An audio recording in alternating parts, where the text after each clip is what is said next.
Hello, fifth graders. It's Mrs. Trump again. Today's read aloud is Akiak by Robert J. Blake, A Tale from the Iditarod.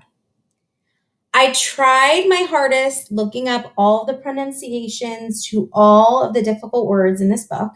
They're mostly names of places and people, so please bear with me as I read Akiak.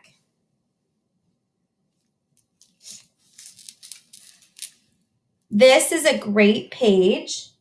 It actually shows a map of this area of Alaska where the dogs travel.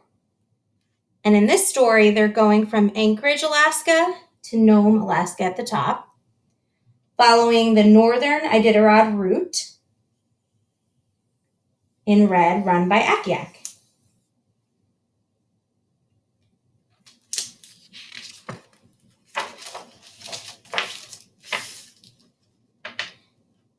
Day 1. Akiak knew it. The other dogs knew it too.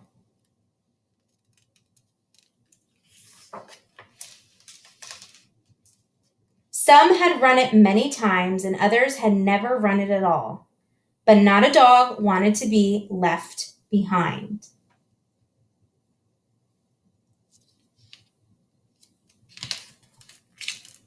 Akiak, A Tale from the Iditarod, Robert J. Blake. It was Iditarod race day. 1,151 miles of wind, snow, and rugged trail lay ahead from Anchorage to Nome. Akiak had led the team through 7 races and knew the trail better than any dog. She had brought them in 5th, 3rd, and 2nd, but had never won. She was 10 years old now. This was her last chance. Now they must win now. Crack! The race was underway. One by one, 58 teams took off for Nome. Day 2. Come on, old girl, show him how, Mick called. Ha! Mick worked the 16-dog team through Akiak, calling ha when she needed the dogs to turn left and G to go right. Mick was the musher, but the team followed the lead dog. The team followed Akiak. Through steep climbs and dangerous descents, icy waters and confusing trails, Akiak always found the safest and fastest way. She never got lost. Day 3. Akiak and Squinty, Big Boy and Flinty, Roscoe, and the rest of the team pounded across the snow for 3 days. The dogs were ready to break out, but Mick held them back. There was a right time, but not yet. High in the Alaskan range, they caught up to Willie Ketchum in 3rd place. It was his team that had beaten them by just 1 minute last year. Following the rules, Willie pulled over and allowed Mick's team to pass. That old dog will never make it, he laughed at Akiak across the biting wind. She'll be waiting for you at Nome, Mick vowed.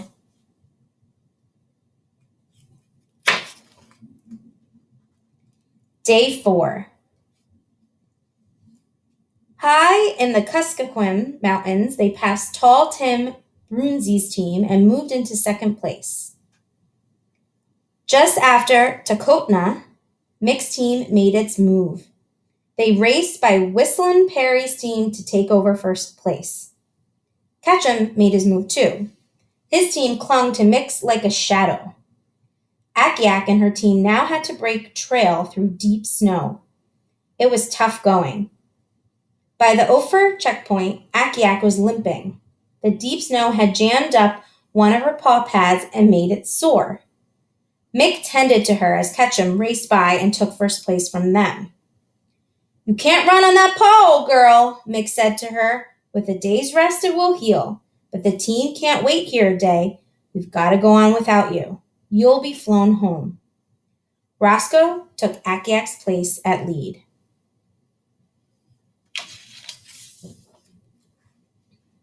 Day 5. By morning, most of the other dog teams had passed through the Ophir checkpoint. The wind was building and the pilot was in a hurry to leave. Akiak tore at the leash as the volunteer brought her to the airplane. Get that dog in, the pilot hollered. I want to get out of here before the storm hits. Akiak jumped and pulled and snapped.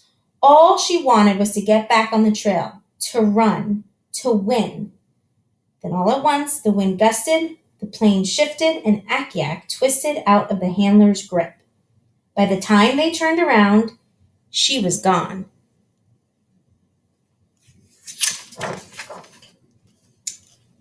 Day 6. Akiak ran while the storm became a blizzard. She knew that Mick and the team were somewhere ahead of her. The wind took away the scent and the snow took away the trail, but still she knew the way. She ran and she ran until the blizzard became a whiteout. Then she could run no more. While Mick and the team took refuge in Galena, 7 hours ahead, Akiak burrowed into a snowdrift to wait out the storm. In the morning, the mound of snow came alive and out pushed Akiak.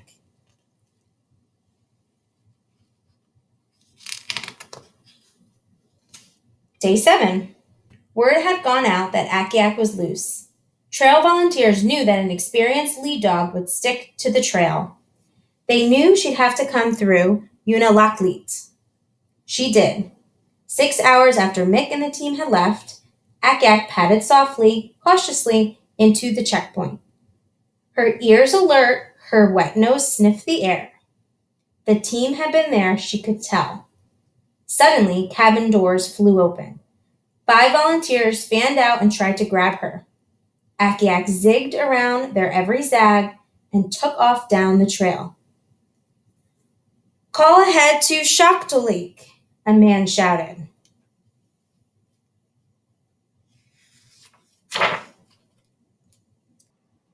Day 8. At Shaktolik, Mick dropped 2 more dogs and raced out. Still 6 hours ahead of Akiak. Hungry now, it had been 2 days since she had eaten. Akiak pounded over the packed trail. For thirst, she drank out of the streams, the ice broken through by the sled teams. She struggled into Shaktolik in the late afternoon. 3 men spotted her and chased her right into the community hall, where some mushers were sleeping. Tables overturned and coffee went flying. Then one musher opened the back door and she escaped. Go find them, girl, he whispered.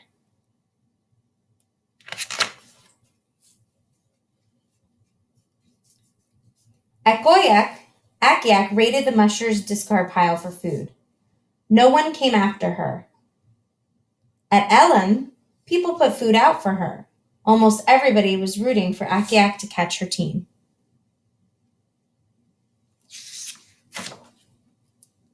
Day 9. Mick rushed into White Mountain 22 minutes behind Ketchum. Here, the teams had to take an 8-hour layover to rest before the final dash for Nome. Mick dropped Big Boy and put Young Comet in his place. The team was down to 8 dogs with 77 miles to go. Akiak pushed on. When her team left White Mountain at 6 p.m., Akiak was running through Galavine, just 2 hours behind. A crowd lined the trail to watch her run through the town.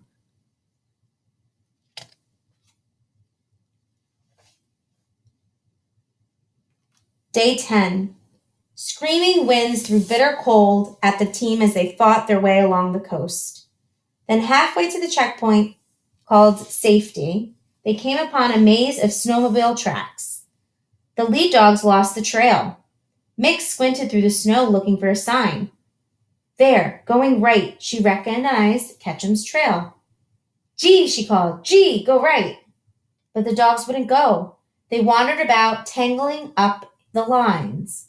Mick straightened them out and worked the team up the hill. At the top, they stopped short. Something was blocking the trail.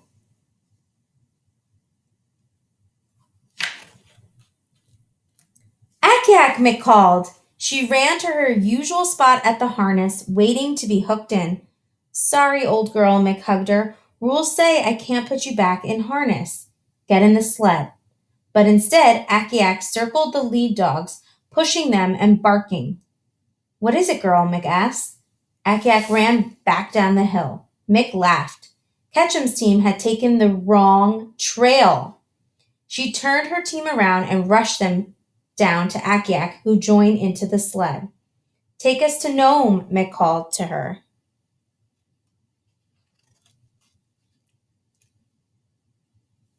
Mick first heard the noise a mile outside of Nome. At first, she wasn't sure what it was. It grew so loud that she couldn't hear the dogs. It was a roar or a rumble. She was so tired after 10 days of mushing, she couldn't tell which.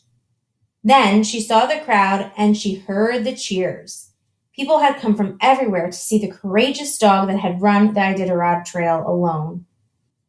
As sure as if she had been in the lead position, Akiak won the Iditarod race. Nothing was going to stop this dog from winning, Mick told the crowd. Akiak knew it. The other dogs knew it too.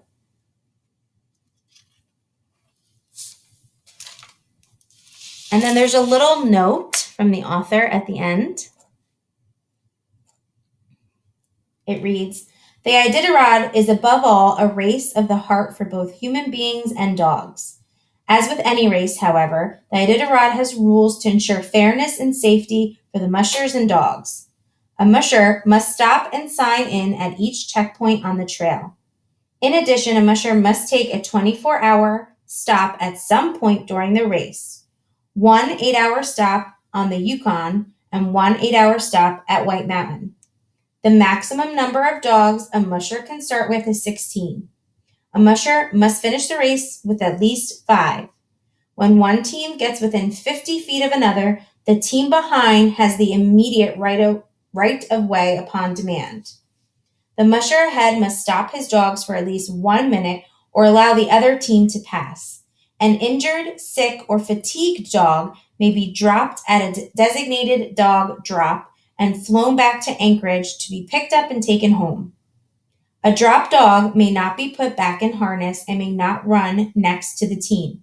However, a loose dog found on the trail may be put in the sled and taken to the next checkpoint. I would like to acknowledge the hard work and competence of the Iditarod Trail volunteers."